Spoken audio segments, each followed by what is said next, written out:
Today is going to be a slow cast. I'll be honest with you, because I'm about to pass out. It's gonna be a slow run cast for sure. I don't know about you. I've got lots of energy, so yeah, it'll be a flip. Oh yeah, maybe. I'll just watch the podcast. You just do all the talking. How about that? Yeah. So this week on no. All right. We need that energy. Here comes Let's the go. intro. Let's go. Here comes the intro. 1, 2, 3. Welcome back, gamers, to another episode of the Slow Runcast. As always, I am your energetic host, the Iraqi Balboa. Or am I supposed to say my first name first and then AKA? Who cares? But of course, we can't do this without the energy man himself, with the fresh cut, Durwin Luke, or as we prefer to call him on this podcast, the Durwinator. What's up, Mo? If I was a video game dev, my first game would be called The Durwinator. It would be a 2D side-scrolling, like shoot 'em up, and it's just you, and you just like to get your health back, you have to do like deadlifts or something. You find like in the level, there's like mini gyms. You wouldn't make like a Terminator ripoff? No, I'd make it unique, right? Yeah. It's too obvious if it's a 2D like Metroidvania. Did you see the new 2D Metroidvania Terminator? I don't know if it's a Metroidvania, but did you see the 2D Terminator that's coming out? No, I haven't. Search it up, 2D Terminator. When's it coming out? Well, that was announced like 3 weeks ago. Yeah, it's called recently. Terminator 2D No Fate. Dude, They stole your idea. They stole my idea for my own game. Yeah, for your own game. Comes with a collector's edition, everything. this game reminds me of like the old school. Honestly, I'm so skeptical of these games because like I feel like they hype me up, and then it's like all those Contra games that keep coming out, and it's like, bro, this is just bad. Like, just leave Contra alone. Just let Contra as an IP just retire.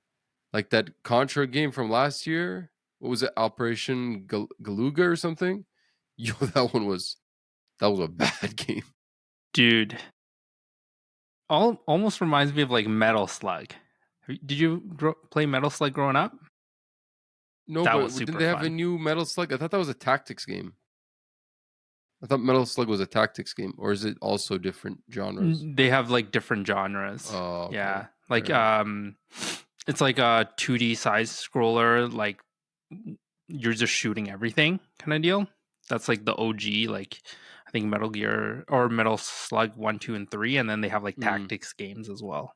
Yeah, the Metal Slug Tactics recently came out late last year. I heard it was pretty decent. Yeah. I see what you're saying. Yeah. No, that's like Operation. That's like Contra 2. It's kind of like that gameplay. Yeah. Looks cool, man. But no, it does give that vibe for sure. So let me hype you up before we start with the stories. Let's do it. Hype me up. So you already kind of know, but like I will preface it as this shirt is really describing this week. I don't need it. Yeah. I don't need it. I don't need it. So I don't need it. You know what I bought. If you've watched SpongeBob, pause. If you haven't watched the episode from SpongeBob and you don't know the reference, or if you're an audio listener, take a look at what Durwin's wearing. Get off right now. Go watch the episode of SpongeBob where he says, I don't need it. I don't need it. I don't need it. All right. Show him what you want, but you don't need. So this week has been like big L's for my wallet. Dude, no. Big L's. No. Hold up. Dude, every week is big L's for your wallet. What are you talking about? That's true. So anyway. What I'm most excited about buying is Let's see it. This is actually not for me, but this is a little present. Dude, these are like the biggest hype ever. Like, what are those? I've never seen that. They're called Labubus. Okay. And they're like every little Asian girl's like wish list of stuff. Oh, nice. But no, I bought this for a friend, so like I'm just kind of trolling. Yeah, okay. But Like, let's show them what you actually got. Well, you can't show us. Oh my God, this one's actually for me. Ooh, nice. Could you move it over to the little bit to the right? I can't. Yeah, sick. Did you tell me you were gonna buy this? No, I saw it on Facebook Marketplace and like, Is that sealed? yeah, it's like brand new.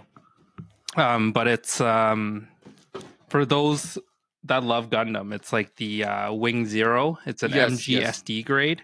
yes. Of course. If you're an audio listener, Derwin is showing us a Gundam action figure kind of.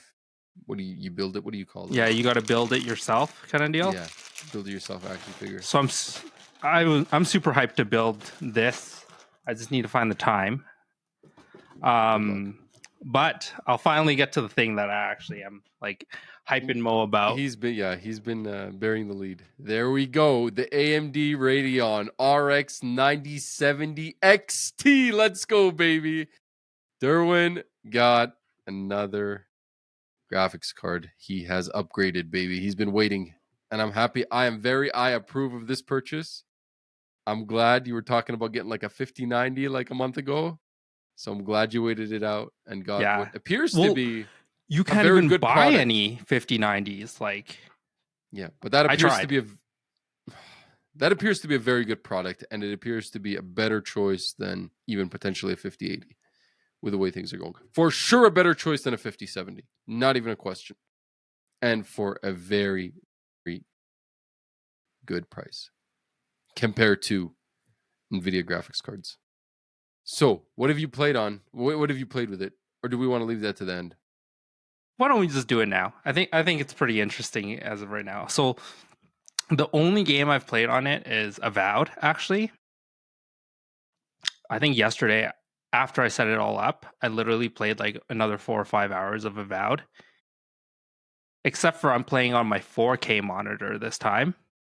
So I have a 1440p and a 4K monitor. In 4K with FSR 3.0, it is like great. Like frame rates are solid. It's like maxing out at like 60 degrees Celsius compared to my old card, which felt like I was running a little oven right beside me. What was your old card? It was an It's a AMD as well, right? 6800 XT. So it's on sale right now. I put it up on Facebook Marketplace for anybody who's So it's a few interested. But generations old now. yeah, but like, dude, it's way quieter. It's way less crazy in terms of heat output, and it's like way better performance. So I'm like Nice. super happy with it. I'm excited to try FSR 4.0 games. There's a list, but I don't think I've got them patched up yet to the 4.0. So I'll have to play around with it. But I was just like really excited to hop back into Avowed. What games have been confirmed for FSR 4? Well, it's not Assassin's Creed Shadows, but I think it is like Ratchet and Clank, God of War Ragnarok. Shout out to God of War Ragnarok. The new skins dropped Yes. on PS5 and PC. For the 20th I will be anniversary, using yes. one as a thumbnail with Black Kratos. Black Kratos. Looks Yeah, so ready. sick. All Looks of the pretty cool. weapons look super With the sick. gold detail, yeah.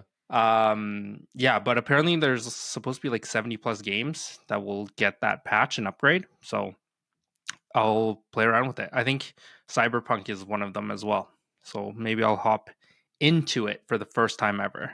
You haven't played Cyberpunk 2077? No, I've never Neither played have Cyberpunk. I, actually. I mean, neither have I. Like, when it came out, we all know the infamous story of when it came out on consoles, 2020. It was brutal, like wouldn't even run. So I just kind of said, I'm not touching this until they fix it. Felt like they didn't fix it until like 2023. Yeah, Liberty And City. Phantom Liberty. Or Yeah, Phantom Liberty. Yeah, Liberty City is a DLC for Grand Theft Auto 4. Isn't it? I think so. Yeah, right? I think so. Or is it the Or name is of that a the city? PSP game? Yeah, it is the name, I think, of the city. Yeah, Of the city, yeah. There's Liberty City Stories, right? Yeah. No, the one for the DLC for Grand Theft Auto 4 is Ballad of Gay Tony. Yeah, this is PS5. Yeah, this is the PlayStation Portable game. Yes. Where was I? Okay. Well, I'm looking forward to hearing more from Yeah. you and see how this thing runs. You didn't have to replace any other components for your PC to get this thing to No, run? no. So like when you buy quality parts, so I have an SF 750 from Corsair. It's a like very it's a very like good power supply. Technically, I should be running an 850 watt, but a lot of people get away with running these like more power intensive cards even through like that 750 watt rating. Yeah, so it's been solid. I actually did get it very close to like as MSRP as you could. This is like one of the cheapest cards. I think it was out final price out the door with taxes and everything is like 1,007. And if you do the math for like the USD MSRP conversion, I think it works out to be just like $100 more. That's pretty good, yeah. And maybe we should explain to the audience that the 9070 XT is the top end of these AMD graphics cards for these 90 Yeah, for 100 this series, current right? generation, For yeah. this I current think generation 90 series. yeah, But I the think they've price, confirmed a 9060 and 9060 XT as well, but it's going to be that one's going to be more of a low end card. but it's as far as price is concerned, very comparable to a 5070, right?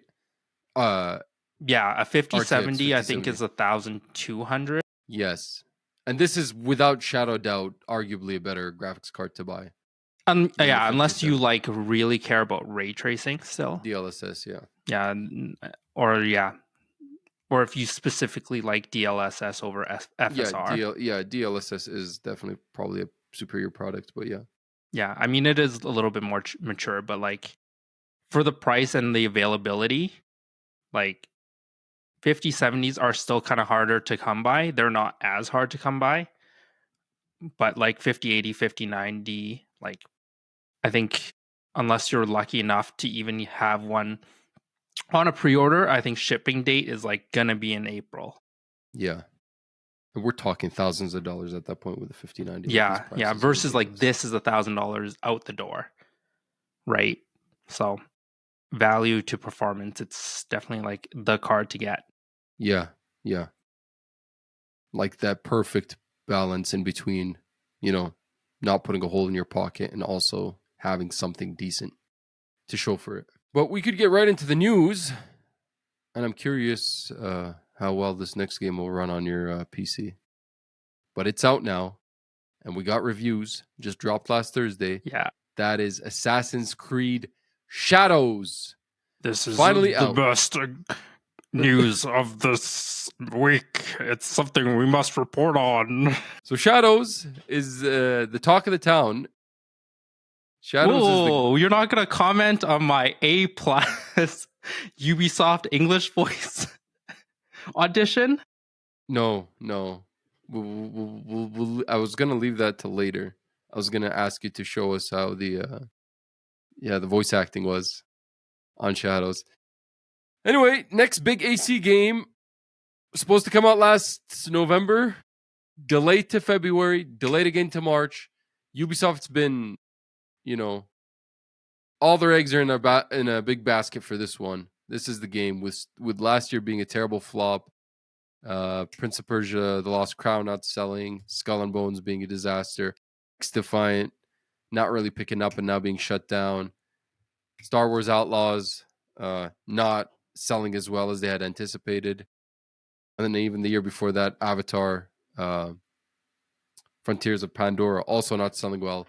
So they were banking a lot on this. Reviews are up. It seems to be good. 81 on Metacritic.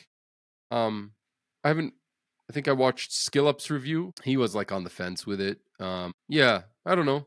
I mean, they got 1 million players within their first day. I recently saw that they have now 2 million players, so they've sold at That least 2 was, I million think, a few copies. hours ago. They've confirmed Yeah, 2 million players. yeah. You have your thoughts. You've watched some footage. I Yeah, haven't I've played it. watched a few reviews and I've watched some footage.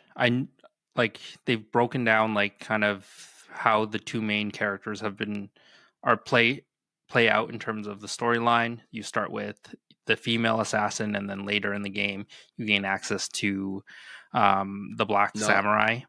Naoe and Yasuke. Yeah, now in Yasuke. Yeah, it looks like it's a pretty decent game.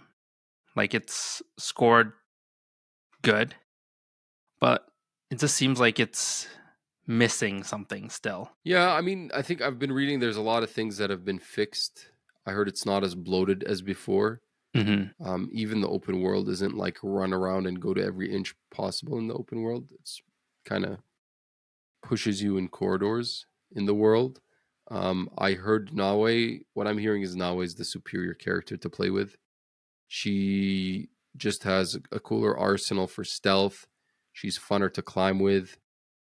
Yasuke just doesn't. Obviously, that's they kind of made it like that for narrative reasons. But The two different play styles. He can't climb, and apparently he's overpowered. He makes combat kind of easy. Yeah.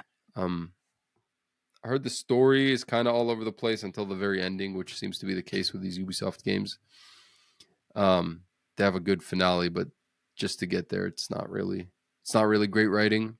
Only because maybe they have to fit it through, the open world, right?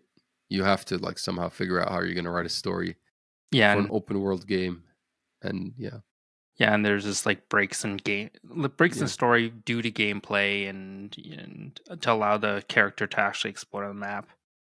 Yeah. I don't know. Definitely not as interesting as Ghost of Tsushima for me. Yeah. But I think I will eventually pick this one up. Not now, mostly because there's other games coming out that I'd rather play, and this seems like a time investment, even though it's not a Valhalla. Like Assassin's Creed Valhalla was notorious for being super long.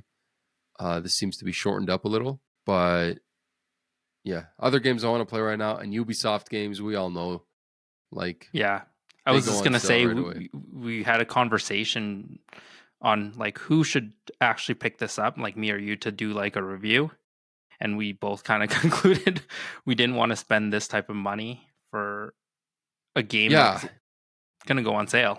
It's going to go on sale. Like these Ubisoft games, we know it, like 3, 4, 5 months down the line, even less. Usually if they come out in October or November, by Black Friday, you're already getting a discount.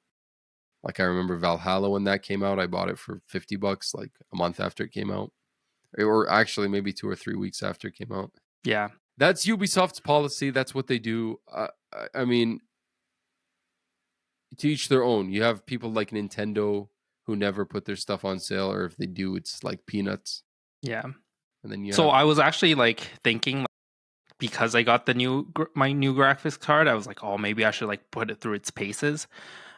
And like I looked at actually the Ubisoft subscription, because I think it does come with Ubisoft Plus. And it's $20 a month. Yeah. So I was like, oh, like, okay, $20 to like actually just play, and I'd probably just focus on it for the next few weeks and like just get it done. But then I read that it doesn't support FSR 4.0 yet. And I was like, I mean, the main point of me, like, if I want to use my graphics card as like the reasoning as to why I want to actually like try this game, and it doesn't even support FSR 4.0 without a workaround, then like, what's the point, really? Like, you might as well just wait until it gets patched, and then at that point, it'll probably be on sale. Yeah, that Ubisoft Plus is not a bad idea on PC. It's not available on consoles, I'm afraid, but yeah, it's not a bad idea if you want to play. Talking about consoles, did you see the comparison between the PS5 Pro versus the regular PS5 with Assassin's Creed Shadows? No, but I heard PS5 Pro. This PS5 Pro really makes this game look good. Yeah. Does it? Yeah, I saw some of the comparison videos, and it's like substantially nicer on the PS5 Pro. Really? Yeah, like the lighting itself and like the textures and character models look quite different between the two. I'm so like interested now. I'm gonna watch this after. Now I'm just trying to get Mo to buy a PS5 Pro. No, it's not happening, brother. It's not happening. Yeah, Digital Foundry just did one of the best upgrades of the system for the system. Yeah, maybe I'll watch this Digital Foundry video after and see. Yeah, shout out to Digital Foundry for doing these type of comparisons too. Yeah, they do like if you really want to see how something will perform, or get reviews for like how how well a piece of hardware performs or whatever, you really got to go to these guys' channels. They do like some deep dives analysis. Mm-hmm. Yeah. Yeah, maybe I'll take a look at this after. But yeah, not on my radar right now. Probably pick it up later. Just because I've played every other freaking Assassin's Creed, I might as well.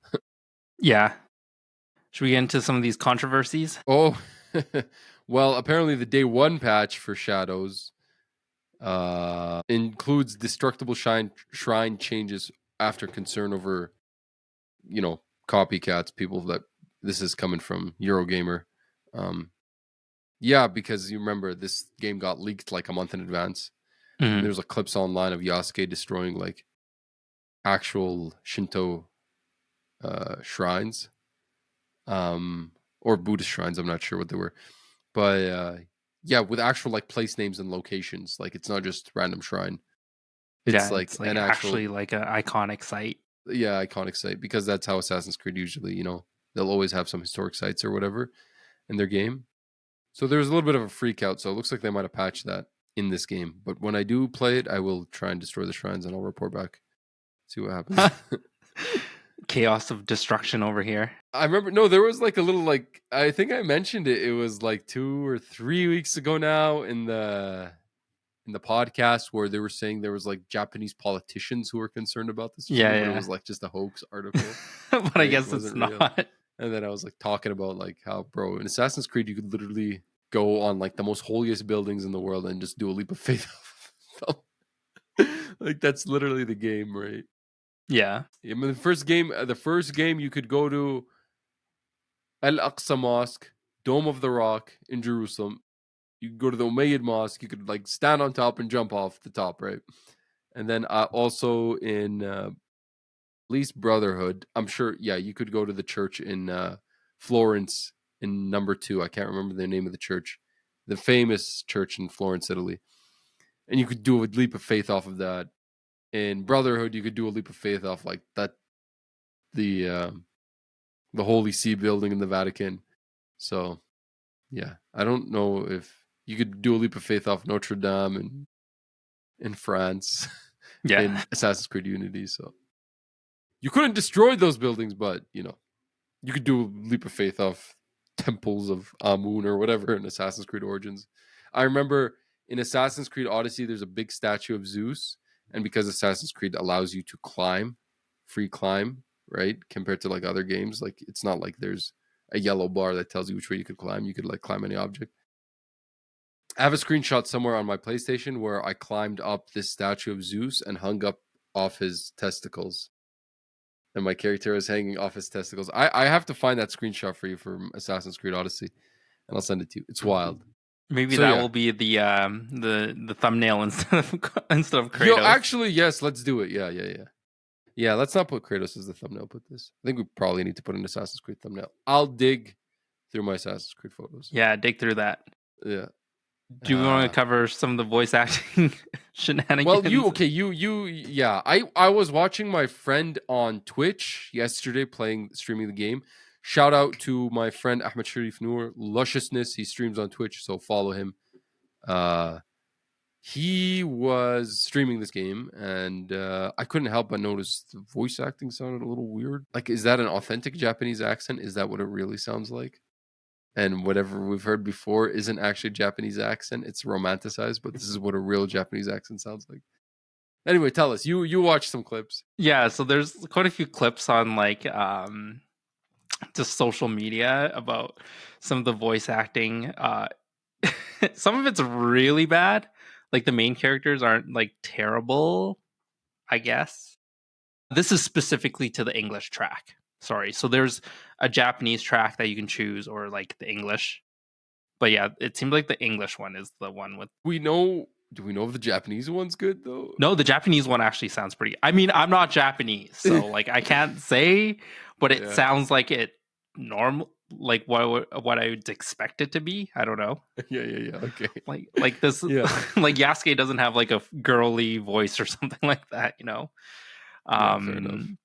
But yeah, it's just the voice acting seemed very rough in some of these scenes, and then I think there was like that one I sent you in particular, the That was mushroom pretty bad. salesman. That was so bad. What is the motion capture localized to though? Because if you switch it to Oh, I Japanese, don't does the know. mouth no longer look like? Because Ghost of Tsushima had that problem. I didn't like Ghost of Tsushima's English voice acting. It kind of felt a little cringe, and I wanted to be more immersed, and I wanted to be like a Kurosawa movie. So I switched over to Japanese, and I preferred the Japanese voice acting much more. But the lips were not synced to the dialogue, so it was a little bit of an eyesore. I also don't I like. don't know what track it is. Maybe they have both. Who knows? Yeah, maybe it could be a thing. Yeah, so that was like one of the big controversies, and then the other one that like came up lots, but that it also came up like beforehand was the love interests for What you both characters. so you can go swing either way with the characters. Yeah, so I there's don't. That's not a new function in Assassin's Creed. no. That's been around since I recall Odyssey was the first game because Odyssey you could pick a male character, a female character, and you play the story as one. And in the world where there was decision making, you can swing either way. There was one I remember in Odyssey as well. I had well, I didn't see it on screen, but I had intercourse with like a 60-year-old woman as a young Spartan soldier. That's the way to do it, I guess. I think people were just mad about like the amount, like the male to female ratios for like who your love interests could be Oh, as they're saying well. was there's more male Yeah, I think love interests. they were like I guess unhappy with the amount of I mean, like male options you had as Yasuke. this game has already had so much leading up to it, so Yeah, but that was like the only other thing I saw in terms of like major like criticism that came up, like or just like social commentary about the game. it's so weird for an Assassin's Creed game to be releasing in March. It feels so foreign to me. I'm used to Assassin's Creed being my holiday game. It'll come out in like October, November. I usually won't pick it up right away because there's some other releases October, November I want to get to right away. And then like it'll go on a sale Black Friday and then I'll pick it up and I'll play it over the winter or something. The Hmm. winter break. That's usually what I do. Like having it release in March is like it's just weird. I have Yeah. another random question, just because Mm. I haven't really played too many of the Assassin's Creed games. Can you romance like multiple characters too, Yeah. or just Yeah. It's not that deep. Don't think it's like you romance someone. It's not Baldur's Gate 3. You could just go around and pick the romance option with every single person yeah, yeah. you deal with and just I'm be only it. asking this because I'm like, damn, is it like Persona 5 or like the Persona games? You can just you can like have Yeah, love yeah. triangles with like everybody. I don't know if they become love triangles. I don't know. I just maybe didn't even care about that aspect of the game. I just kind of, you know, only did it when I thought it was funny, like with a 60-year-old grandma. Yeah. uh, That is Assassin's Creed Shadows. Be sure to look at some reviews online if you want to get a look, because it sounds like neither me and you are going to be playing it anytime soon. But we can move on to something we will also not be playing anytime soon. Pokemon Go. So we talked about this last week. Niantic got sold to the Saudi company, or the American company that's owned by a Saudi company. The developers of Pokemon Go are saying they will never get pop-up ads, and your location data won't be shared with the Saudi government. Thoughts, Derwin? Because I don't believe this, especially considering Niantic before, when they sold, the previous owner sold, basically they just used Pokemon Go to get everyone's location data and all their data, and then now they have data and they could use their data for AI stuff and whatnot, and they can just sell the games. They don't need those anymore. yeah, yeah. So I'm so skeptical about this.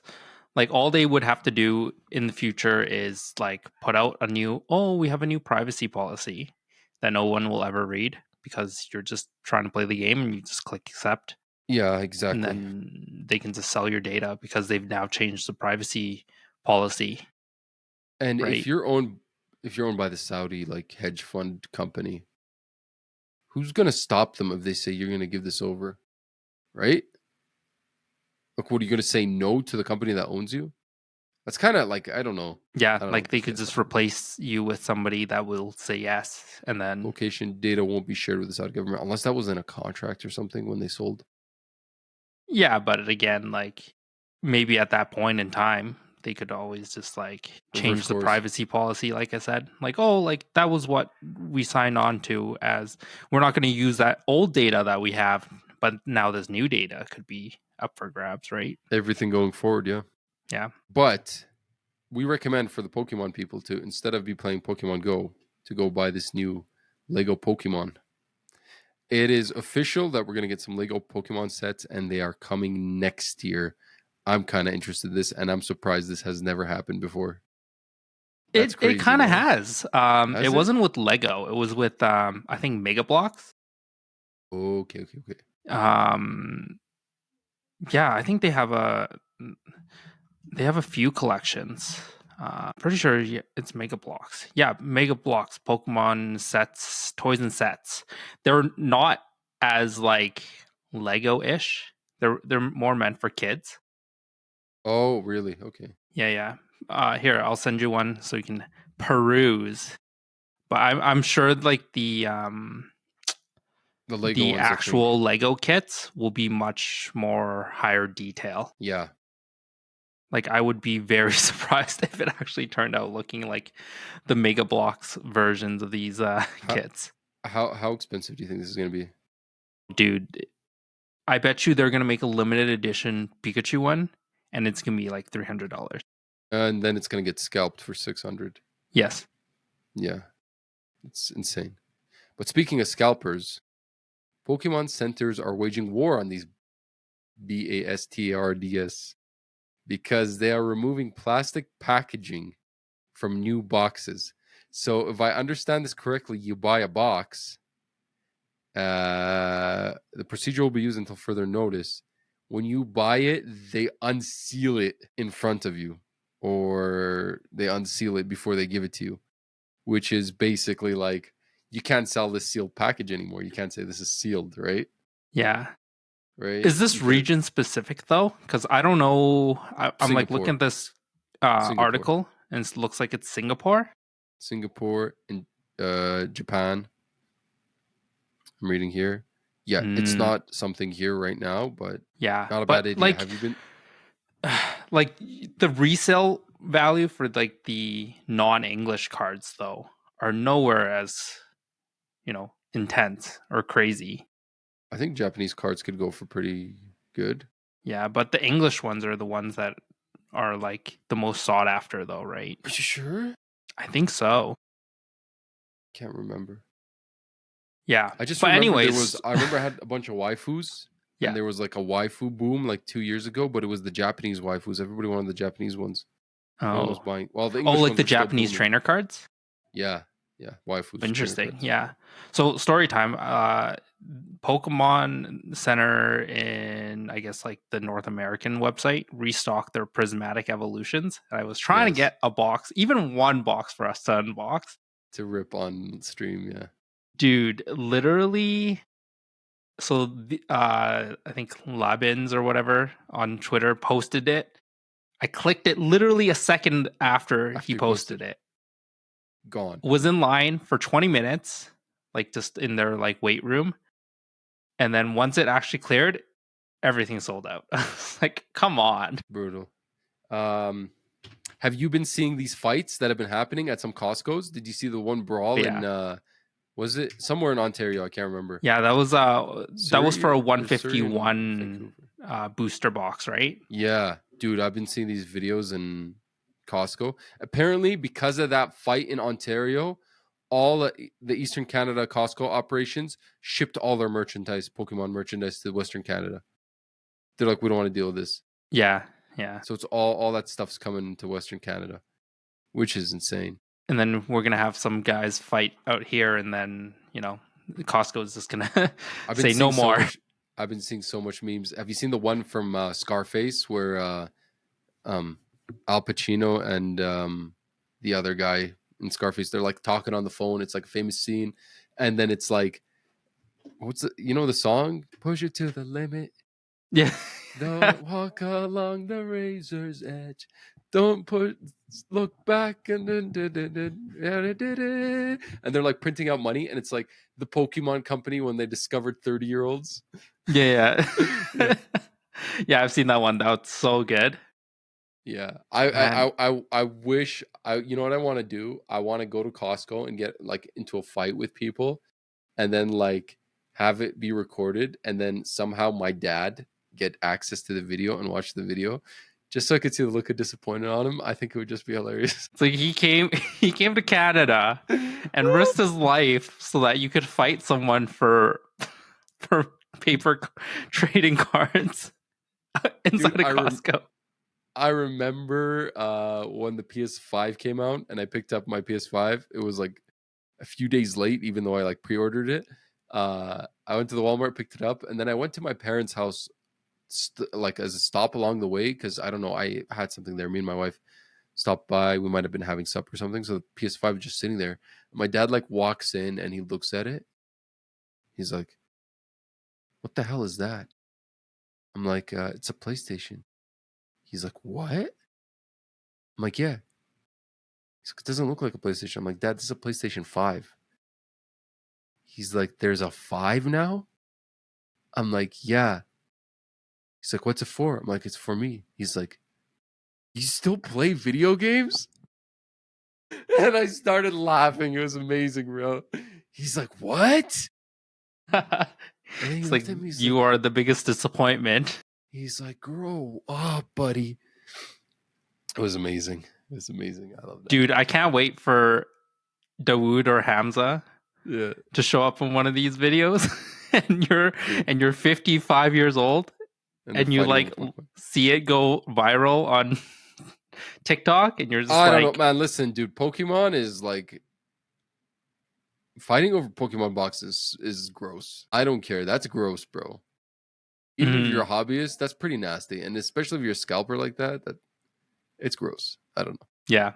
But like I said, I just wanted to buy one so that we could, Yeah.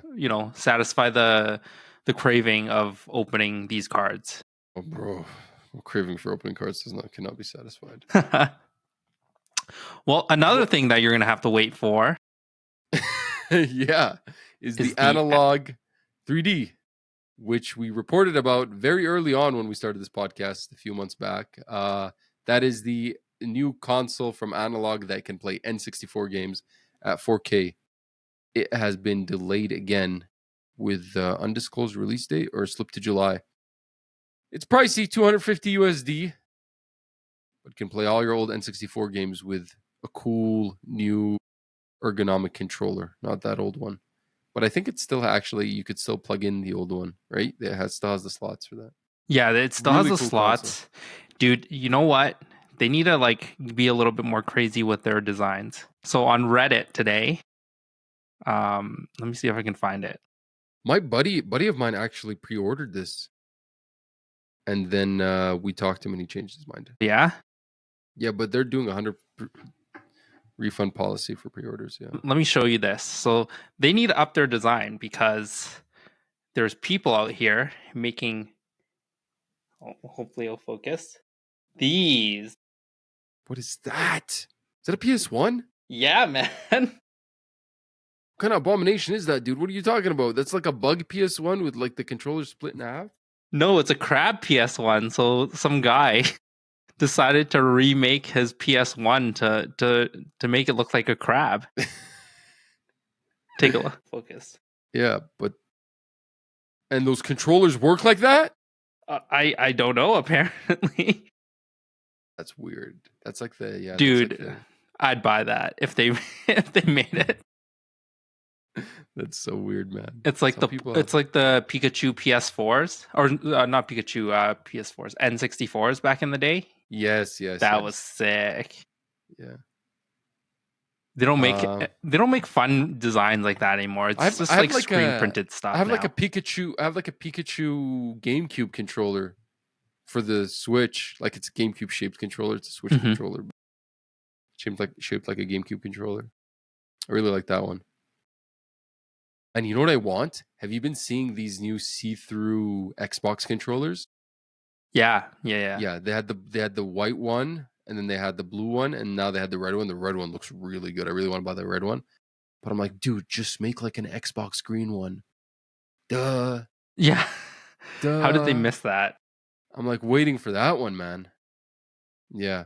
Xbox green or black Xbox with like green details. Oh, that'd be sick. But yeah. But you know what is a terrible design? the Seattle Mariners Switch 2 logos on their jerseys for this upcoming season. Have you looked at this? Yeah, they're boring as hell. Bro, the away one looks horrendous. It's this huge patch, bro, on their away jersey. Yeah, And it yeah, on just their says like Nintendo sleeve. Switch 2 right on the sleeve. Dude, they could have just like left it with the Joy-Cons and then just the two. Like I think that would look better than having like the whole like thing that says Nintendo Switch. The Like come home on, we know one's that it's a Nintendo Switch. There's like no way. the home one's kind of okay, but this away one is just brutal, Yeah. bro. It's so obnoxious. The home Who one the just hell says designed that? Nintendo, right? Yeah, it does. Yeah. Didn't bro? Am I tripping or didn't like Nintendo or someone? It was there was something about Seattle Mariners and Nintendo ownership being like the same person or something at one point in time. Who owns the Seattle Mariners? I gotta figure this out. I feel like I heard about this one point in time. Yeah, so Nintendo has a long history with Mariners. The then president Hiroshi Yamauchi became majority owner of the team in 1992 as part of a buyout to Oh, keep the team in Seattle to thank the people of Washington for their help in supporting Nintendo. So that's why they have like a history. they have a history with them. Yeah. Cool. For That's those that pretty don't cool. know, like Japanese people love baseball, Yeah, so it's no surprise. yeah. It's probably the most popular sport in Japan. Mm-hmm. Cool stuff. Moving on to some uncool stuff, even though I don't know. I read these articles and sometimes I'm like, it's worth reporting, but I don't find these very strange. So video game hardware sales continue to fall in February. We mentioned that in January they were already starting to drop pretty hard, but in February they're continuing on the trend. And apparently gaming hardware sales hit a 5-year low last month. With PS5s actually outpacing PS4 thus far, which I find hard to believe because we're in year 5 and we have like 120 million PS4s and we're not there with PS5s. But anyway, the Xbox Series, on the other hand, the story's completely different. Like the Series is now behind the Xbox One. Xbox Series X and S sales have seemingly collapsed within the last year or so. Like they're not selling these consoles anymore. And the more they keep up with some of the other stuff we reported on last week, the higher it's likely that. I mean, I don't know. I don't know what this next Xbox console is going to be, or it's even going to sell. What it's going to sell, but yeah, behind Xbox One is pretty crazy because I think the Series X is a very good console, unlike their launch Xbox One. But Mm-hmm. yeah, I don't know. I mean, I'm not surprised we're past the peak of this console generation, which started in 2020. We hit that 2023, 2024. Now it's coming down. Like whoever hasn't already picked up a PS5 could buy one secondhand on Yeah, and Marketplace or those sales whatever. won't be reported, right? And they're Like, way cheap. They're way cheaper than buying a new one. Yeah, it's coming down. We had the PS5 Pro. I don't know how good that thing is selling. So it makes sense, I think, at this point in time. Um, I think things will change when the Switch 2 is released yeah, later this year. we'll So see a we'll we'll see a follow that. sharp increase Yeah, for but sure. yeah, it looks like the PS5 is still doing good. So clearly the console war winners. Yeah, talking about breathing new life. Yeah, into the PS5, which seemingly needs a little bit of life after what when was the last time we had a big push of like first party games? Like we had like Astrobot last year and we had Helldivers. Yeah, Have we those kind of had fell under the radar though. It wasn't yeah, like they're not God of Wars or Horizons for sure. What do we have for PlayStation this year, come to think of it? Well, we have Midnight Murder Club, which PlayStation is publishing and no one seems to know anything about.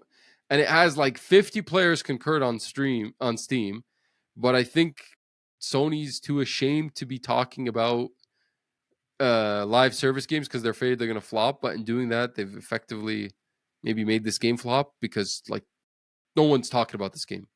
A Sony published game. It's crazy. No one even knows about it. mhm.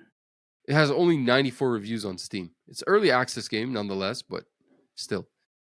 I digress. That's the Midnight Walk, right? Um, Yeah, no, not Midnight Walk. No, you're thinking of another game. Midnight Walk is the VR game that's coming in May. This is Midnight Murder. Oh, okay. Yeah, so anyway, yeah, we don't really like I remember last year people were saying there's a drought for Sony in 2024, but I'm like, not really, because they published Stellar Blade, Rise of the Ronin, Final Fantasy Rebirth was a exclusive. They had Helldivers. The beginning of the year wasn't bad. Yes. So Now it 2025 seems is like, only Ghost of Yote and Death yeah, it Stranding seems like 2. we have nothing. And I mean, if you want to count the Last of Us remaster, or not the Last of Us, Days Gone remaster. Days Gone remaster, yeah. That is technically a game from first party publisher that's It actually made is. by the first party publisher that did the Is first Bend one. is Bend doing their own remaster, or Yeah, is we like, covered yeah, that. Yeah. it's Bend that's doing it, not Nick Caesar or any of the other Nope, studios? it is Bend apparently. Anyway, we do have some new news for Sony first party games. There has been a new Sony Interactive Entertainment development studio formed, led by Jason Blundell, who was one of the big leads on the OG Call of Duty Zombies, and he worked for Activision Blizzard for many years, I believe, leaving in 2020. So he was kind of one of the pioneers of Call of Duty Zombies. The new studio is called Dark Outlaw Games. Apparently, they just started working on a new game. A little bit of background info. Jason Blundell, actually, after leaving Treyarch, he created his own development studio, his own indie, like independent studio called Deviation Games, that was in partnership with Sony, working on a live service game, which was one of the 13 live service games that was supposed to come out by this year, which was one of the ones I have previously reported on when I did my research that has been canceled. So that game was canceled, but now he's part of Sony now. He started a new studio. That old Deviation Games is gone, and now it's Dark Outlaw Games. And they're staffing up for the first game. Pretty early days, so we don't know anything. Thoughts? I don't know. Yeah, it's. I think it's just too early. Yeah, Like, it is too early to see. I'm interested to see what they have in terms of like a first idea, but Yeah, time will tell. I'm also interested to see what's going to happen with this Knights of the Old Republic remake, because apparently these guys from Embracer owned studio Aspire and Saber Interactive have both confirmed that they're still working on the game, even Dude, though this has what been years. it got showed off in September 2021, and then we immediately got reports that I can't remember, was it Aspire working on it? I'd have to do research, but it was shown in 2021. So for those who don't know, Knights of the Old Republic is a very, very good RPG from the original Xbox generation. Yeah, I believe it was an Xbox exclusive, which is the crazy thing. This being developed as a PlayStation exclusive right now. Mm-hmm. But the OG Knights of the Old Republic was an Xbox exclusive, very good Star Wars RPG. I've never played it, but of course I've heard that it's one of the best. And so they were doing a remake for it. They showed it off in this teaser trailer. I can't remember. It was like this small teaser. It was like on a Sony State of Play where they Yeah, say it was just there's a like code really to brief. I don't think they even had gameplay or anything. It no. was just like a theatrical. Yeah. So we heard in 2022 that basically the game, nobody was working on it anymore. And then Saber split from Embracer Group last year. And word on the street is back in development. But I won't believe it till I see it. Like, this game's been in development hell. Like, at one point in time, they completely stopped working on it. Although they also completely stopped working on Tony Hawk Pro Skater 3 and 4 a couple of years ago. And that was supposed to be dead in the water. And now look, we have Tony Hawk Pro Skater 3 and 4 coming out. I know different companies, but coming out this year. So you never Yeah, know. it's like maybe just like a hidden surprise. Yeah. You know what never came out, but just recently came out of the closet? The Nintendo PlayStation. Ken Kutaragi has a Nintendo PlayStation, and it has in his closet, and it has emerged. This is from VGC by Chris Scullion. The PlayStation. Dude, do you think he actually remembers that he had it, or he was doing some spring cleaning this random weekend, and he's like, digging through all of his stuff, all his gamer merch, all his waifus. He's like, Well, "What is this?" there was a journalist who came in and got to, or a photographer came in, took photos of it, and got to hold it. He's like, I never thought I'd see something so rare, but today I actually got to fondle a Nintendo PlayStation. The last one in existence was believed to have been sold at an auction for $300,000. And it turns out Ken Kutaragi has one in his closet. There's only been 200 units of this ever made. For background information, maybe you could give the viewers a little bit of background about what the heck a Nintendo PlayStation is and what the history of this all is. So when PlayStation was working on their first console, or when Sony was working on their first console, they had like tapped the shoulders of Nintendo to potentially work in partnership to make To make a a to Nintendo make console PlayStation or to make a game console. And for Nintendo. for Nintendo, or For like Nintendo. they would work in some sort of like partnership basis so that they could actually get into the video game industry. And at the last second, Nintendo scumbagged Sony real good on worldwide stage and released their own. Was it the Super Nintendo? Or I think it was wasn't it the N64? no, yes, it Or no, was it was the Super. N64. Yeah, it was the N64 that they released, and they said that we're not working with Sony. We're not doing anything with them. We've got an N64. Actually, it might have been the SNES because this was early '90s. Yeah, Yeah, I don't know. Yeah, but so they made these. They were prototyped. yeah. These Nintendo PlayStation consoles, they were prototyped. You could take a look at this article and on VGC and see, like, it's crazy, bro. Yeah, it was Super Nintendo. Yeah, I was right the Yeah, first it was time. an SNES, yeah. Yeah. Because then they would have needed time to go and make the PS1 after Mm-hmm. they got snubbed by Nintendo. Yeah. So yeah, for those who don't know, Ken Kutaragi is PlayStation co-creator, like the OG PlayStation co-creator. Crazy You stuff, could see man. some of the design language definitely carry over to the OG PS1 though, especially Yes, like the yes, bigger large buttons. yes, for sure. You know what's going to carry over to television? Or maybe it will, or maybe it won't. We don't know. The God of War TV show. Yeah. Recently, the show writer says he gave up on trying to play the games. Said the controls are too hard. My question is, how are you going to make a show if you haven't played the games? So Yeah, like Ronald D. Moore says realistically, as PlayStation long as controls are he too like complicated. seen somebody play the games, right? Like he might be too like he might be too much of a boomer to like be able to beat these games. Bro, have you noticed this recent explosion of trying to turn video games into TV shows and movies? All these adaptations across the board. I feel like It's every never freaking game. stopped though. I feel like a freaking every game. No, bro, but now it's like we're gonna make a Vampire Survivor show. We're gonna make a Sifu show. We're gonna make a I don't know, like we're gonna make a Sleeping Dave the Diver Dogs. show or something. Yeah. I'm like, what? Who's greenlighting this?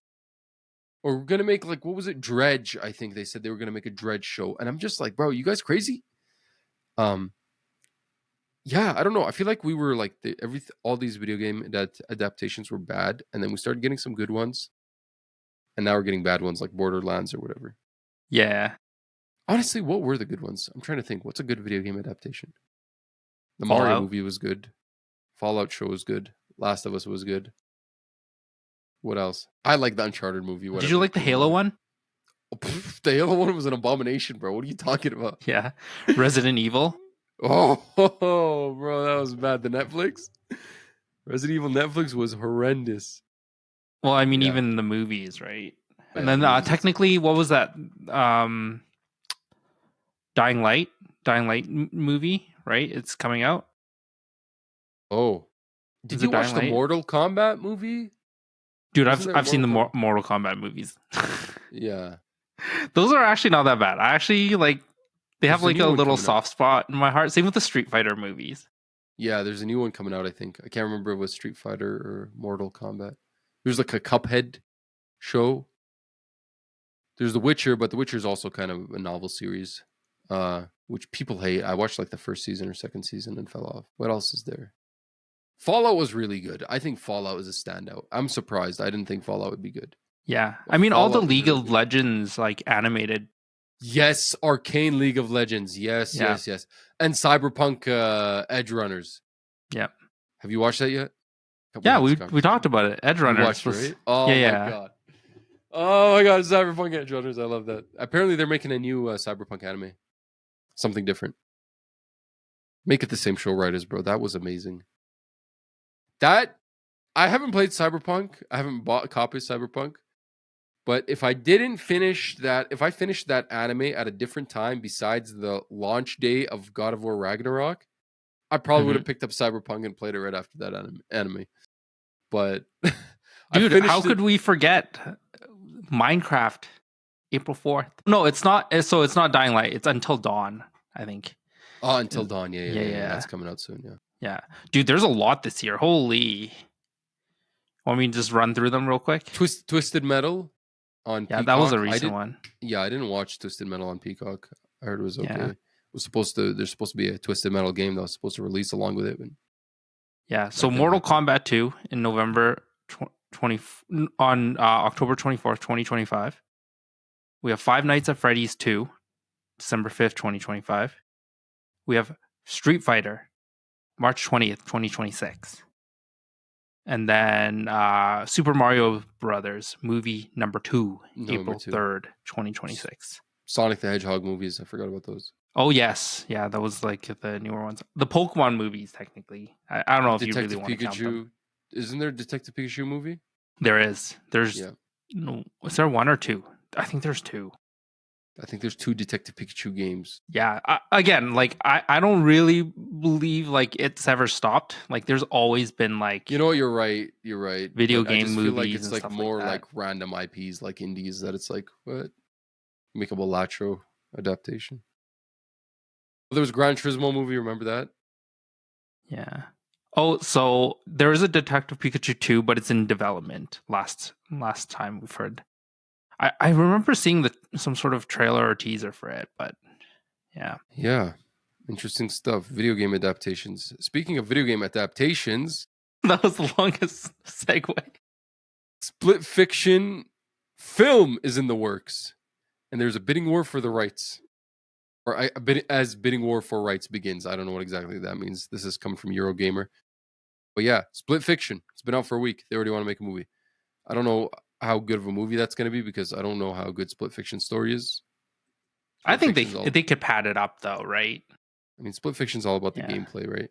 This honestly, I think this will like play out like a Ready Player One or what's the other one? Pixels with Oh, Adam there's another Sandler. one. What was that other one with the? Yeah, okay, yeah, maybe. Yeah. Or like that Ryan Reynolds one. There's one I watched it on a plane. I can't think what it was, but like they went into like different video game worlds. I forgot what it was called, but I Free think it might Guy. have been. Was it Free Free Guy Guy? is the Ryan Reynolds one that I was thinking of. I was thinking there was an animated one. It was like Pixar A Wreck-It animated. Ralph too. Wreck-It Ralph? How do you spell that? Ralph is an RALPH. Yeah, that's the one I watched. Yeah. Yeah. I think that it'll like be very much in the same vein as like one of those movies. They won't be like very like top well reviewed movies, but who knows? Like, I don't know. They could do whatever they want as long as it's not the Borderlands movie. would you want to try and win an invitation to see that movie though? Well, you can't anymore because the guys who figured this out already are going to Hazelight Studio. So Durwin is referencing something that Joseph Ferris, the studio head at Hazelight, mentioned on, I believe it was the Friends Per Second podcast, where he said there was a secret in the game that this was about a week ago, that nobody had discovered yet. And then he said on Twitter, he's like, whoever discovers it and proves to me that they've discovered it, I will pay for them to come and visit us at Hazelight. And to see their next game. Not their movie, but their next game. Yes, to see their next game. Because he did mention on the Friends Per Second podcast that he had already started on the next game right away. So they get to take a first look at the game. And so, yeah, 2 guys, I believe they were from China, 2 Chinese players under the usernames Shark OVO and E1UM4Y posted a video to streaming site Billy showing their triumph over the challenge. So basically, it's like this secret level. You have to do this weird thing where you're on an elevator, you have to put in a code, and then it takes you to a secret challenge level where you're doing this like crazy laser hell.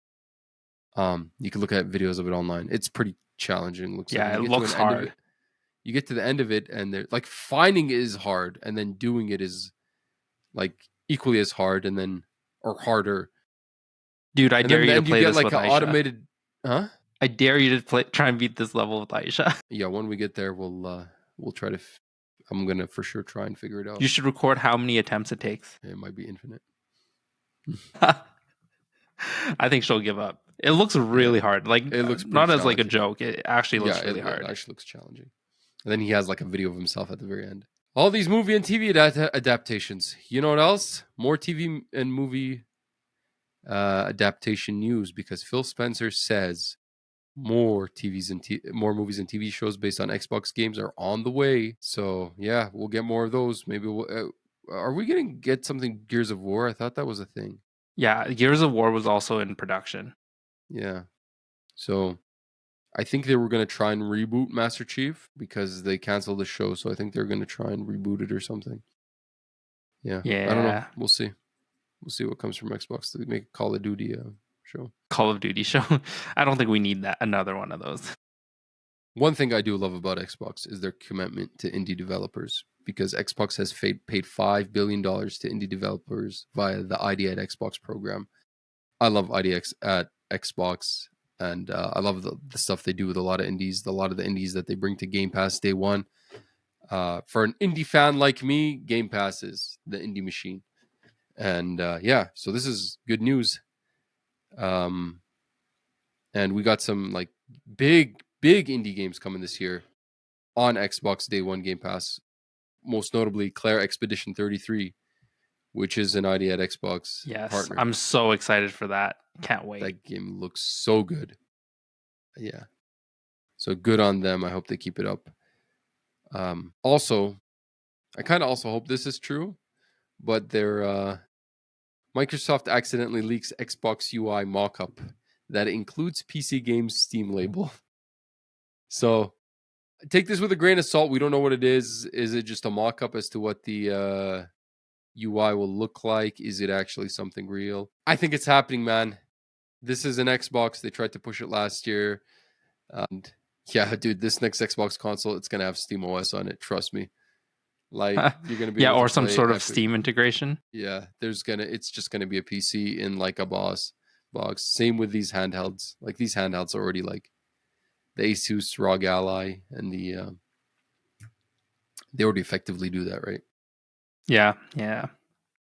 Dude, I hope Claire Obscure has FSR 4.0. I'm just trying to look You for these still games thinking that have about FSR still thinking 4.0 about right Claire now. Obscure. Maybe you could play Claire Obscure with Xbox's nunchuck-like adaptive joystick, priced at Yeah. $30. It looks pretty cool, man. It's like this. It looks like a Wii nunchuck, but it is for adaptability, and you could see how it works for like people who are missing a limb or whatever. Really cool stuff, man.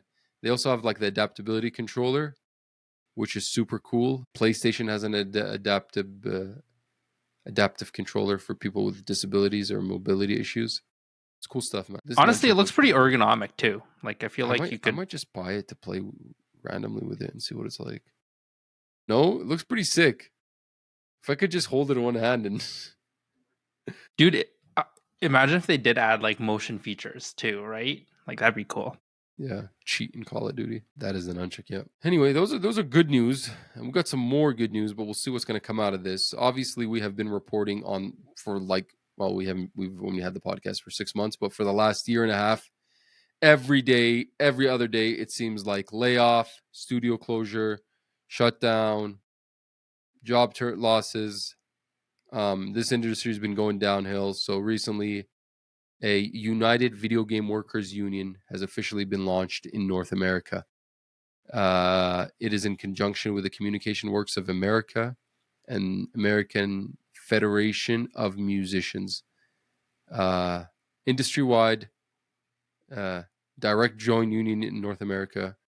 I don't know the nature of how this is going to work, but this includes artists, developers, QA testers, and more, whether they're freelance or full-time employees. I don't know how you're going to join outside your company. What's the nature of this thing? What are these publishers going to do to push back on this? I think time will tell. But I think this is a good step forward because what we've been seeing over the last year and a half is absolutely ridiculous. We've already lost 1,400 jobs in 2025 alone across 47 companies. 16,000 jobs, sorry, 1,400 jobs in 2025. We're in March. 16,000 jobs last year in 2024. Yeah. We'll see what comes out of that, man. I Because mean, these publishers are just wasting away all the talent in games industry. Like a lot of these people aren't coming back. We need to protect these people if we want to, yeah, and I have think something. in comparison to unions, I think the film union was like a big game changer for movie making as well. Yeah. I don't know the full history, but I remember it. I remember reading some stuff about it, and it was like literally changed movie making as a whole. Yeah. I have heard stuff like that too. Especially, and then now we have the whole the writers The strike, writer right? strike, the SAG after. Yeah, SAG after, yeah. But you know whose company could have used the union at the time, so maybe no one got sexually assaulted or harassed? Bobby freaking Kotick, who just won't leave us alone. God damn, bro. Look at this guy's face. It just looks Jeez, evil, bro. I just want to he's punch him got a in the very throat. punchable face, though. He Hey, does, yeah. So Bobby Kotick files defamation lawsuit against media outlets over discrimination comments. This is coming from Insider Gaming. Yeah, dude, this guy's trying to sue Kotaku and I think Gizmodo specifically. I don't know why. Yeah, just leave us alone, man. Just go die. Go with your golden parachute. Go rot. I don't have anything else to say about Bobby Kotick. I think this might have been some articles that Kotaku and Gizmodo were running at the time. But he's saying the outlets attempted to smear Kotick by going out of their way to besmirch his name by mentioning false, withdrawn allegations of discrimination, workplace harassment. Dude, are you saying that wasn't happening at Activision Blizzard? Yeah, his name was tarnished. Bro, your name's always been tarnished. Sorry. That is my Bobby Kotick rant. We can move on to the other issue that the video game industry is dealing with. Generative AI. Did you see the Ark DLC trailer? yeah, We we talked about this we before the peeked at show. it right before the Yeah. show, and it looks bad. Yeah, so Ark Aquatica official trailer at GDC apparently is entirely made in generative AI. Like this is not even gameplay we're watching. Yeah, it Insane. was just like a generative AI theatrical trailer, basically. Yeah, it's I don't know, weird. On a side note, where's Ark 2? They announced that thing 4 years ago and they're still updating Ark 1. Like where's Ark 2? Maybe they're trying to get AI to make it for you, Yeah, probably.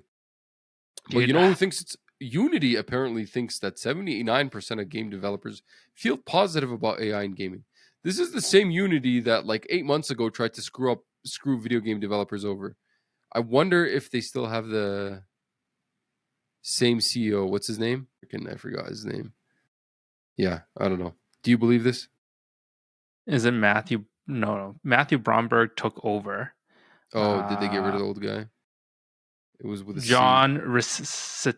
Oh yeah, Yeah. with the one with You the said him. Italian. You said his name way better than I did just now Tello? last Yeah. week. Or is it Riccatello or something like that? Yeah, Risatello or whatever. Riccatello, yeah. So that guy, he was the one that Bobby Kotick said he was the worst video game executive ever, and he wanted to pay him to stay at the head of EA. Yeah, I don't know. He's saying generative AI tools are suddenly everywhere, and lots of game developers and other creators seemed apprehensive at first, but today 79% of devs polled report feeling positive about using AI in gaming, while a mere 5% are apprehensive. Developers would benefit from AI tools that simplify playtesting and automate bug detection. I agree, this is probably all true, but do you not see the trend here? At what point are you selling us AI developed games entirely? Yeah. Like, I wonder, there needs to be a poll done for like what percentage of people feel like they would enjoy playing an AI created game. Weird, bro. It just doesn't feel human. It's weird. But we have some confirmation about a real game made by real humans. Respawn's next Star Wars game has been confirmed for reveal in April. This is the Respawn who's famous for the Jedi Fallen Order and Jedi Survivor games. This is not one of those games. It's a Star Wars strategy game, co-developed by Bit Reactor. We're going to see this on April 19th as part of Star Wars Celebration in Tokyo, Japan. I don't know. Tactics, RPG, Yeah, an turn-based RTS game. game. Interesting. RTS game. Yeah. Cool stuff. Surprised. I thought, oh, we're going to see the next Jedi. Which Jedi came out in 2023. We're pretty Fall. close. I mean, we're still probably out in like 2 another years. year or two, right? Yeah, because Fallen Order was 2019. Jedi Survivor was 2023. That's crazy, bro. Jedi Survivor feel like it came out the other day. Jedi Survivor is almost 2 years old. Yeah, I still remember just beating it, like literally Yeah. not that long ago. Just literally the other day. And yeah, so that would put them at 2027 for the next game if they're doing 4-year cycles, which is still a ways away, but I imagine we'd see it soon. Are you a big fan of tactics games? Like, yes and no. Yes, as in I played them when I was a kid more and I enjoyed them a lot. And I'm pretty sure if I played them right now, I would enjoy them a lot. No, as in I don't really play them anymore. Yeah. More of a time thing because they are time crunch and you could invest like endless amount of hours in there. But like RTS games are like, they're fun for me, especially if they're like based in historic pieces. I don't really care about like stuff that's more like sci-fi, but yeah, I just like remember Civ is interesting to me. Civ is very interesting to me. So is like Age of Empires. So is like Total War. Like an Games actual that. like real time strategy versus Yeah, a tactics versus turn-based strategy. turn-based. Yeah, no, I still think those are pretty cool too. I played not too long ago. I played a stealth tactic game, called Shadow Gambit or something like that. I can't even remember the game. Shadow Gambit: The Cursed Crew. This was a really fun game. Unfortunately, the developer is no longer with us because they shut down the studio after this game came out. This is a real-time tactics video game. Super fun. You just kind of like stealth around this world from an isometric angle. And yeah, I was surprised how good this game was. It's really good. But yeah, I only played it and then the studio shut down because I guess it just didn't sell well enough. It's tough, man, in that market. I think the last tactics game I played was Persona 5 Tactics. And like, oh, that was horrendous, bro. That was garbage. You didn't like it, hey? I liked dude. Persona 5, so like I played through most of it, but dude, it was a bad game though. Like the combat, I mean, maybe it gets better in hour 50. I'm sorry. Like the tactics game? I mean, it was pretty straightforward in like combat. That's the problem. There's like no depth to it. It just felt like after like 10 hours, I'm like, what am I doing? This is stupid. Yeah. I don't know. I'm like very apprehensive of turn-based combat, like in terms of tactics. Like, I don't know. I just feel like if you like screw up a level, it's like you have to go back and like really, it's like too much thinking sometimes. I'm just like, please, like just let me f stuff up instead. Try the Metal Slug Tactics and see what you think about that one. Yeah, I have that one downloaded, but I never got to it. Speaking of new stuff that's being worked on, Devil May Cry and Dragon Dogma's director says his new studio is working on a AAA action game. So this is Hideaki Itsuno. If you recall, Hideaki Itsuno, who was the lead on DMC5, and he was a long time executive at Capcom, 30 years actually. He left, and it was one of the stories we reported on early days of this podcast late last year. He left to create his own studio called Lightspeed Japan Studio, or just Lightspeed Studio, sorry. And I think it's part of, who's the guys who make PUBG? Nexon, right? That's Crafton. Crafton, yeah. I think it's under them. Yeah, so after Dragon's Dogma came out, he left a few months after that, which is kind of sad for the DMC fans because, like, dude, what are we gonna do? We need another DMC. But anyway, he's Didn't working a on lot of something the new. He's DMC cooking. developers and team end up like moving away from DMC? Seems like we've reported on so many people that have left That is, I think DMC. that's the Prime guy that we've reported on previously. Yeah. The Spring Future Game Show happened this week, and so did GDC. You could watch that online. I did not watch the Spring Future Game Show, but I might watch it after this. But yeah, anyway, this Itsuno reveal was at GDC. So yeah, there was the GDC awards and stuff like that, which I didn't add to the show notes. But like Balatro basically cleaned house and won every single award. So Did you see I don't know if they announced it before, but they have a Switch edition, and there's actually a few Balatro cards inside. My buddy bought it. Yeah. I think they're releasing a deck or something. Isn't there a deck, like an actual playing card deck? Balatro playing physical card deck. Because we were talking about it, like they need to make some cards. Physical deck. Let's see. Oh, yeah, dude, they do. It's pretty cool. Just pixelated, yeah. Let me send this to you. Did I tell you? I don't know if we found the same one, but like there's a pre-order for. I see one from Fan Gamer. Yeah. Yeah, I know you pre-order these. It's kind of cool. $16. This is probably USD. Yeah, I see the plus Gamer, plus import fees. Looks really good.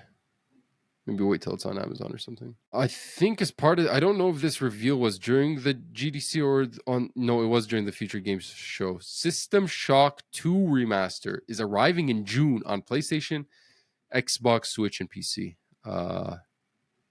This is, have you played System Shock 1 or the remaster that came out recently? No. Yeah, so this is from the Night Dive Studios, and they're basically remastered System Shock, which was a game from the 90s. It was like a sci-fi kind of horror. It's kind of like the precursor to BioShock, right? It's like the OG BioShock, basically. Mm-hmm. Looks really good. So I don't know. I've been meaning to play the first one, but maybe it's time to hop into both when the second one comes out. What else did we get news of? We got some details on Bloober Team's new game, Chronos, The New Dawn, which they had previously announced like just weeks after Silent Hill 2 remake came out. This is their next game. And they also unveiled this open world survival horror called I Hate This Place, which is part of their publishing label. It's a new publishing label that they just started. So good for Bloober Team. There's the Dev Diary deep take video of this game on YouTube, and as well as this trailer for I Hate This Place. Yeah, I'm excited for this game, even though I know you're going to call me out for not playing Silent Hill 2 yet. The main one, the Chronos, the New Dawn, you're more excited about, or I Hate This Place? I haven't even looked at the I Hate This Place trailer. It's not them developing it; they're just publishing it. Well, they're just publishing. But yeah, Chronos, it's like a top-down like horror shooter. It looks like. I don't know if it looks that cool. Yeah, maybe I'll watch the Future Games show after this. I thought this was funny. Revenge of the Savage Planet is coming out in May. I believe May 8th or something like that. It is a sequel to Journey of the Savage Planet, which is a game that I believe came out in 2019, 2020. So what happened is when Journey of the Savage Planet came out, the studio got bought up by Google Stadia. Google Stadia. That was the plan. They were called Typhoon Studios. Basically, Google Stadia obviously shut everyone down and let everyone go. So they spun up a new studio called Raccoon Logic to make Revenge of the Savage Planet. And in Revenge of the Savage Planet, there is a ad that says, "Has Harrison fired you lately? You might be eligible for emotional support. www.thesavageplanetgame.com." And it's about Gunther Harrison, who they have here as CEO of Alta Interglobal, It's a play on the actual CEO who was in charge of Google Stadia at the time. So they're just they're talking smack for what happened to them when they got Yeah. bought out and then inevitably all laid off. Google Stadia, man, ahead of its time.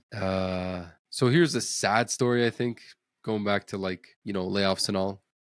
But again, GDC was happening this week. They had an award show. Balatro won almost every single award, but Life is Strange Double Exposure won GDC's award for social impact. But layoffs meant nobody collected it. They literally had no one go on stage to collect this award. Pretty sad, bro. Yeah, that is very sad. Yeah, that's tough, man. Imagine winning an award and your studio doesn't exist anymore. State of the industry. Last little story is a personal one for me. I haven't played this game yet. I've been meaning to play this game yet. I see it all the time, and I'm like, this is going to be a big time sink. So maybe I'll wait for a good time. But this game looks amazing. It looks ridiculous. Mountain Blade 2 Bannerlord is getting naval combat and war sales expansion, which looks wild, bro. Naval combat in this game is insane. Dude, you have a thing for naval combat, hey? It's pretty cool, man. Like going on ships and stuff like that. Like I don't feel like enough developers like make that, right? There's like, bro, dude, do you know Skull and Bones was like my most anticipated game for like the Yeah, longest that's what time? I'm saying. You're like so obsessed Dude, with naval combat. I was like so hyped for Skull and Bones until they actually started showing it in like 2021, 2022. And then they kept delaying it. And then we got more news of it. And I'm like, oh no, this game's going to be a flop. But like when that game first announced, bro, I was like, it's crazy how a game I was so hyped for is like a nothing to me. I played the open beta for like 10 hours and I said, screw this. But yeah, this looks wild. That's it for news stories for this week. I'm gonna ask you what you've been playing. I'm not, or maybe I should start because I don't have much to say. I'm still playing Split Fiction with my wife. We are now on the third level. It's slow going. We only play about an hour every other day. Where we got out, we did the first sci-fi world, we did the first fantasy world. We're now in the second sci-fi world, about maybe halfway through. So great game. Nothing more to say there. I'll do like a final review once I'm done and I beat it all. I've also been playing more Mullet Mad Jack. Wonderful game. Such a gem. If you have Xbox Game Pass, get on this thing. It's an indie cyberpunk, Japanese cyberpunk, like Akira, the movie, type vibe. The animation's beautiful. The art style's beautiful. I love the thing. And it's just this roguelite first person shooter where you go through these levels and you only get a checkpoint after every 10 levels. And you go through these stages and upgrade to like try and get a princess. But the whole gimmick is AI robots control the world and they've modded human beings to need dopamine every 10 seconds or they die. So you have to get a shot of dopamine every 10 seconds or your character will die. And you get the shot of dopamine by shooting up enemies. And that's how you stay alive. Such a wonderful game. Retrospectively, I would for sure have put it on the honorable mentions for 2025 or 2024 because it came out last year. And I'm just getting on it now. Cannot recommend it enough. That's Mullet Mad Jack. That's it for me. I guess I should maybe mention that I finished the first season of White Lotus. Or did I mention that last week? You mentioned it last time. Yeah, We I chatted a didn't little I bit didn't about like it. it. It wasn't for you. I started the second season, but we'll see where that goes. Tell me what you've been playing. All right, let me give me a sec. No. Here he comes with a No. Tamagotchi. So I haven't really played too much. I played Avowed basically like yesterday, and that was it. I actually got through most of. I feel like I got mostly through the second world. I'm like trying to skip as many side quests as I can just to play the main story. Okay. I did I did want to talk about a con that also happened, but you probably don't care for, and that's Digimon Con. Lord have mercy. Dude, okay, let me tell you this story. So like Digimon Con happened I think a few days ago. It's Thursday. I like didn't know it was happening. So I wake up at 3 a.m. and I have like notifications on for this one website. And Can you stop for a second? I just remembered something. I just want to remind you about it before I forget about it. yes. Nintendo Switch 2 reveal. Not this week, next week, on Wednesday, I believe, April 2nd. Yeah, April Don't quote 2nd. me on that. When is April 2nd? Is it the Wednesday? Dude, it's the day that the US puts more tariffs on. So Well, so that we got day's to sandwich the good news with the bad news. that day keeps Like, changing. But I just wanted to let you know that it is early in the morning. It's like maybe 7 Mountain Time, if I'm not mistaken. oh, okay, really early for Yeah. most part. Yeah. So I don't know. Just Yeah, thought we'll I'd have to remind you. both tune in. Don't like just wake up at 9 and be like, "Well, the Switch 2 reveal," or No, wake no, up at we 10 got and to watch it. yeah. I'm going to message you right when it starts. Okay. Anyway, sorry. Go back. So yes, Digimon Con. Digimon Con happened. It's like I woke up at like 3 a.m. randomly.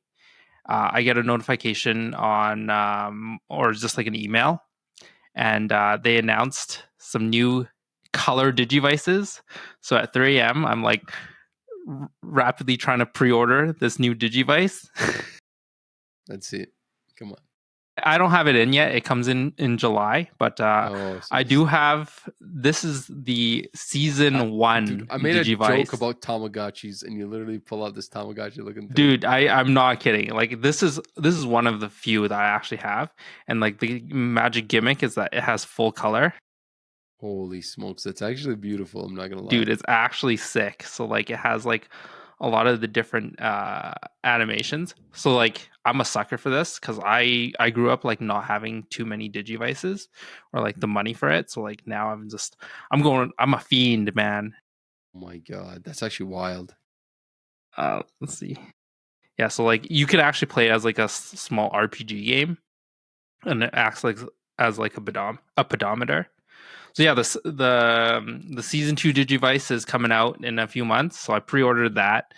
They announced that they're getting back into really trying to push Digimon trading card game. I don't think it's gonna go anywhere because like Pokemon is like literally destroying them in the TCG, but they have a new upcoming TCG game, similar to like the Pokemon version of it, and then they went through uh like a new anime, and then also they highlighted Time Stranger again. Mm. Apparently there's like 450 Digimon that are available. You don't care for it, but I'm actually pretty excited for some of this stuff. Digimon monsters, Digimon. Oh, what's the song? How does it go? It's like Digimon digital monsters, and then like da da da da da, something like that, which is completely different from the actual Japanese opening. The Japanese opening is actually like very very like popular. Is it? Yeah. So listen to it if you like are ever bored. I mean, it's So actually pretty cool. Pokemon or Digimon for you? Digimon. Really? Yeah, it's like actually a pretty popular song. They've used it for like so much stuff. And yeah, I haven't really played anything else. How's the Val? Tell me, you really liking that? You're Yeah, probably I gonna actually play it kind of again. I don't know what it is about it. I actually kind of like it. Weird. I was kind Like of on I the just fence. like I think it's just because it's like kind of it's not challenging at all, and I kind of just like exploring a little bit of it. You didn't So the think the second world, combat? You didn't think the combat got challenging or anything? no, I don't think it's that bad. Like it's still fairly easy. Like you just have to level up your Were there gear. difficulty settings in that game or no? There is. Yeah, Hmm. there is. And I think I'm playing on like the second highest difficulty level. So it's not like it's like a complete cakewalk, but I just find you have to find the right enemies for your level. I don't know. The second world is kind of like interesting. There's like it's just farmland, and then like zombies or like the undead are actually doing the farming. So it's kind of funny. It's like there's just like zombies like just doing like farm work. Yeah, so I'm excited to see what the third world is. But yeah, the big thing I watched this week is I binged all of Severance. Oh, all right. Leave it there. Don't. We gotta do a Severance spoiler cast. Yeah, yeah, I yeah. I, I haven't watched Severance yet, so Can I give I you the won't know. premise of like what I is going I on? know I know what the premise is. Give Yeah, the yeah. audience the premise. Is Sure. I'll give the audience like kind of just a small background, no spoilers, like literally just like the base level that you need to know. So in this version of the world, there's a company that does a procedure for people that are interested, and it basically creates another personality of you whenever you go to work. So when you go into your workplace, you become a person that doesn't know anything about themselves out in the outside world, and you're just basically you just know that you're tasked to work. And then when you come out of it, you return to normal as if nothing happened. You don't remember what you do at work. You don't remember what happens on the outside if you're at work. And the premise is just there. And that's kind of the background that you need to know. Full separation from your work life and your personal life. Yeah. That work-life balance, man. Yeah. So no, it's been on my radar. To be honest with you, I might not even get to it anytime soon because we're into March. By the time I finish White Lotus, I think Last of Us Season 2 will be out. But I guess that's going to be piecemealed. It's going to be episode a week. But then there's also Andor. I don't know how that's going to come out. Is it going to come out one shot? So I probably want to watch those I'm things. actually really enjoying Daredevil as well. Like it's coming out. I've heard good things. Episode by episode. And it's actually like I'm actually waiting for every single Tuesday to watch it. Nice. Yeah, I've been hearing good things. Not my type of thing. I really don't care about Marvel superheroes aside from Spider-Man. So, not my thing, but I heard, finally maybe something good coming from Marvel since Endgame. I'm trying to remember, like, was there anything else that came out that was actually like kind of good after Endgame? How was that show, the one that had, what's her name in it? The Echo? The one where the actress was actually there like was Black and White World or something, and then there was that's WandaVision. Yeah, how's that one? The first WandaVision was good. Oh, sorry, there's no second one. WandaVision was like all right. Agatha, the Agatha TV series, I couldn't get through. I actually really liked Echo. That one's a mini series, and the actual actress is also mute. Maya Lopez is the character name, and who plays her? Alaka Cox. She's deaf, a deaf Native American. Yeah, I actually like that one. That one shows Kingpin off as well, which leads into the cool. Daredevil universe. That's cool. Yeah. Yeah, I don't know. Like there's some good ones. Like Hawkeye, the Hawkeye one wasn't too bad. We'll have to see what happens with the next phase of Marvel. Secret Invasion was terrible. Which one was that one? That's the one with Nick Fury and the Skrulls. So they're like shapeshifters, so they can be they can take the form of anybody. I saw this. Yeah, I saw this. I heard it was hot trash. Yeah, complete trash. Really? Yeah. And we had Miss Marvel as well. Miss Marvel was like just all right. We do have Ironheart coming out the end of, I think, April, is it? No, and June 24th, 2025. Wasn't Emilia Clarke in Secret Invasion? Is she? Pretty sure. Yeah, she was. She definitely was. Emilia Clarke is 38. I look like I'm 48 and I'm 8 years younger than her. Dude, you look like you're 8 years older than I am. Bro, I'm cursed. Like every stage of my life, I look 10 years older than what I actually am. Yeah. And you don't 15, look a thing like your brother either. You don't think so? I don't think so. I don't know. I got 2 brothers. So maybe I'll show you a picture of the other one and then you'll decide. Yeah. I'm referring to the one that does the boxing. Yeah, because you had a video and I was like, oh, that doesn't look like Mo. I feel like I've heard like conflicting. Like some people say I do and some people say I don't. Yeah, basically when I was 15, I looked 25. And then when I was 20, I looked 30. When I was 25, I looked 35. Now I probably look 40. I'm thinking 45, 55. I'm gonna look 80 when I'm gonna look 75.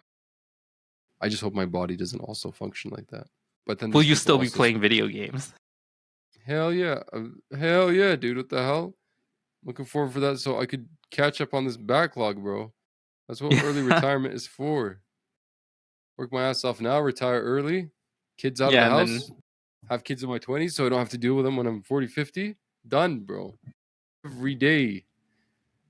dude, your dad is Freaking gonna walk in on you my old dad is with gonna with a walk in. PS He's like, PS8 and be yeah, like, yeah, dude, grow up. yeah. Yeah. My 90-year-old dad will walk into my 60. If my dad was 90, he's 27 years older than me, so uh I'd be 67, right? No, am I dumb? My math is so off. How would I be 67?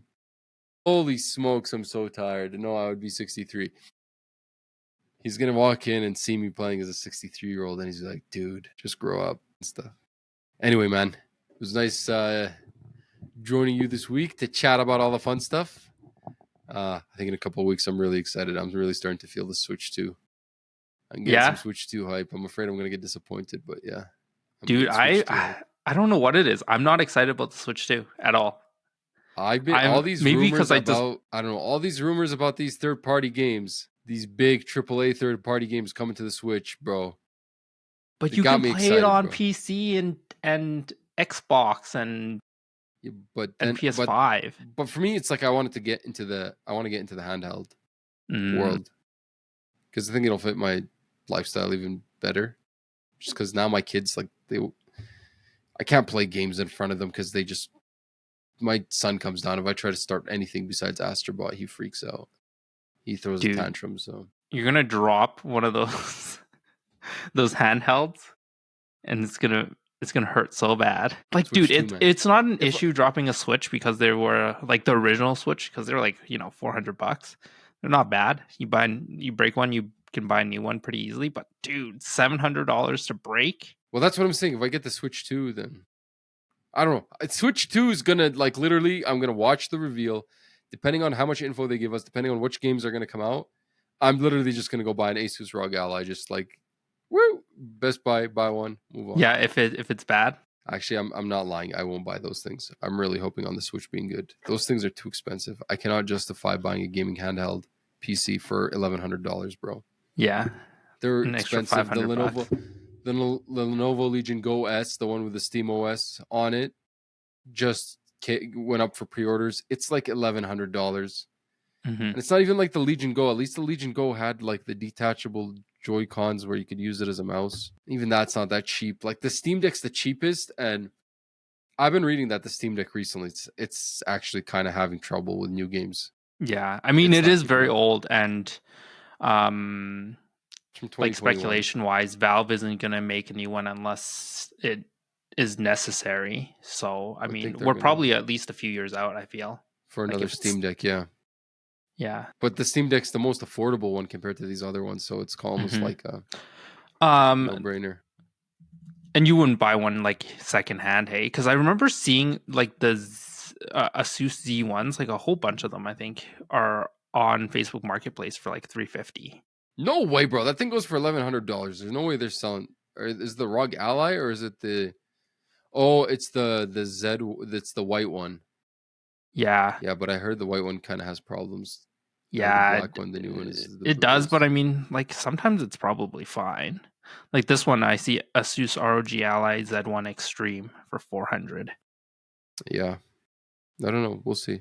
I'll just get a play date. That's gonna be my handheld gaming play. I'll get a play date, and then I'll just be turning that crank. No, no, you should just get one of these. Oh my god, get out of here! Only play one game. Get out of here! Get an Dude, they analog weren't. pocket. Dude, the amount of money these are. Like, guess. Okay, let's play a game. How much do you think this is? No, Durwin. How much is it? Take a wild guess. It's just 50 a piece of bucks. plastic. It's a PCB. It's got a 50 USB type. bucks. You think it's $50? It's probably $120, isn't it? It's got a USB Type C charger. Dude, this one, Oh shit. $200. Oh no, bro. Yeah, that's not good, brother. The new one I bought also going to be $200 Canadian after import fees are all said and done. But I won't buy a Switch 2. I'll buy these, but I won't buy a Switch 2. I'm just glad you bought a new graphics card and didn't buy a freaking PS5 Pro, bro. I'm so happy for you. Because you were talking about buying a PS5 Pro there for a little while, and I was worried. Yeah, and I'm glad I didn't too. I think the video card will actually like way outlast a PS5. Sure. Anyway, brother. All right, everybody, like, subscribe. Of course. I'm telling you, it's the slow run cast today. I'm tired, man. I'm burnt. I'm burnt out. We're done though. Yes. On YouTube, Spotify, Apple Podcasts, at the Slow Run Cast, Instagram, at the Slow Run Cast. I'm starting to repost again for the first time because I've been negligent. So, well, my wife was negligent. She promised to do it. So now I took over. Now I'm doing it. But yeah, those three. And I got to look for the screenshot of Zeus's nutsack so we could put it as the thumbnail for the. Can't wait to see it. Yeah. All right, man. Take care.